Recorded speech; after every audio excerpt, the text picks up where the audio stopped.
Okay, what we're doing today is we're getting our seeds started.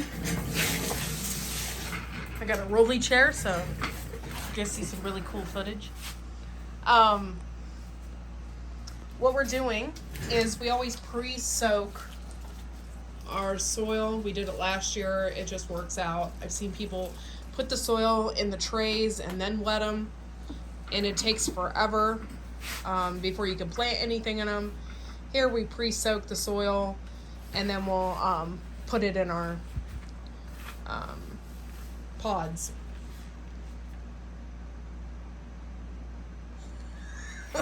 What? Pods. Yeah, the little pod things. Cells. The cells. So, he's going to mix it up to the right consistency. Now, we're not drowning out the soil. We're just kind of like making it moist and workable. So, they get a good dose of water, too, when we're planting the seeds. We have these wonderful trays right here. These we got from Bootstrap Farmer. And these are literally, guys, the best trays that we have ever bought. If you can afford to do it, buy them, because it's the last ones you'll have to buy. Yeah, it's the only ones you'll ever have to buy. They're awesome. They come with these, I don't know if you can see here, I got gloves on, but we have these domes too. And they're awesome. And they have like the vents on the top and stuff. They're just really, everything's really hard plastic, and so it doesn't rip or anything. So, good stuff. But we're going to be mixing this up. We got a ton of seeds that we're going to be planting today. And I hope you get this tip, which is the best thing that we have done thus far, is just basically pre-soaking the soil right here in a bucket. And just mixing it all up like that. Now we have several different types of soils that we're working with this year, and this one is Happy Frog.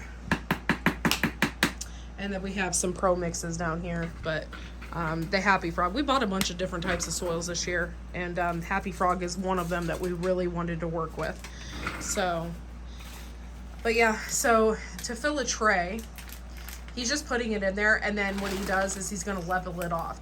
Now, doing this over the bucket is actually going to be your best bet, because you don't want to waste some of this soil. This soil, I think this bag, it was like $22. So it's super expensive. So if you can do the soil over a mat or something, over a bucket, to save your soil, the extra soil stuff, do it, because you don't want to waste one drop of this stuff. But I'm super excited to get this going. Now we have all these cells here, and a bunch of these cells will fill up this tray. And yeah, I have no idea what I'm going to, I have an idea what I'm going to plant, but I don't know how much of it I am going to plant this year. So that will be a mystery. But see, these cells go in these trays here, and then we have a full tray of whatever we want to plant. 72. Yeah. 70 what? 72 when it's full. Yeah, 72 when it's full. So it's good stuff, guys. We bought a bunch of different types of soils this year, as well as we have like all these different amendment things, worm castings and bone meal and organic fertilizers and stuff like that. My goal, though, is to actually get my garden going to where I don't have to use fertilizer, that it's going to be perfect, my soil is going to be perfect, and I don't have to use fertilizer. That's the goal, but it can't get there overnight. So in the meantime, we do have to amend some things to make it perfect. For those of you that don't know, we got a grow tent. You can see, I'm sorry, this is like a really bad angle, but we got a grow tent. So we got some tomato plants in there, and this grow tent was actually given to us by Dustin's dad. he couldn't fit it in his basement. And honestly, we couldn't fit it in ours either. So we cut it down like 6 inches for it to fit. So this grow tent has really helped us out a lot, and we'll be able to grow things in here all winter, which is really awesome. It's so far it's kept a steady temperature of like 70 degrees in there, so pretty neat. But we're going to be filling these up, and hopefully you learned a little bit on how we do our soil and what kind of soils we're using this year. Okay, so today I'm planting tomato seeds. As you can see here, okay, tomato seeds are super small, guys, so it's a pain in the butt. But you want to do this as accurately as possible. So what I'm doing is I'm putting 2 seeds in each cell, and as you can see, I put 1 in each corner, so it gives it a little more space, and I fill up. So I'll be filling up this cell, and this cell, and that leaves me with 18, but there's 2 in each cell, so I'm gonna have quite a bit of tomato plants. When I'm filling these and they start to grow, if one doesn't work out, then you still have 1, so it works out really well that way. So I'm using a double, and I hate these things, and I also have gloves on my hands. I'm doing this because I don't want to get dirt all over my fingernails and all of that. So what I'm going to do, these seeds obviously are super small.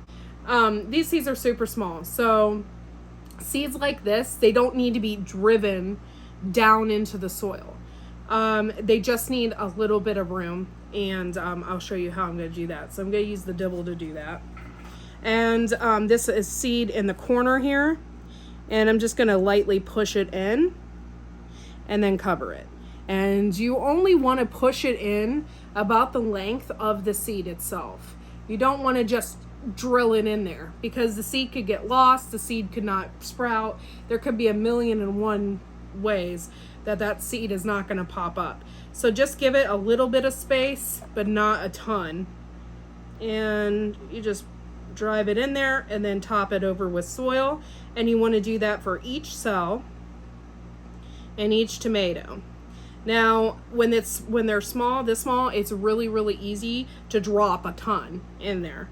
Try not to do that. If you do that, you're going to have a mess. You're going to have to pick and choose which tomatoes you want, and it's such a mess. So you just want to pull these in there. I see it in there. I'm going to cover it up.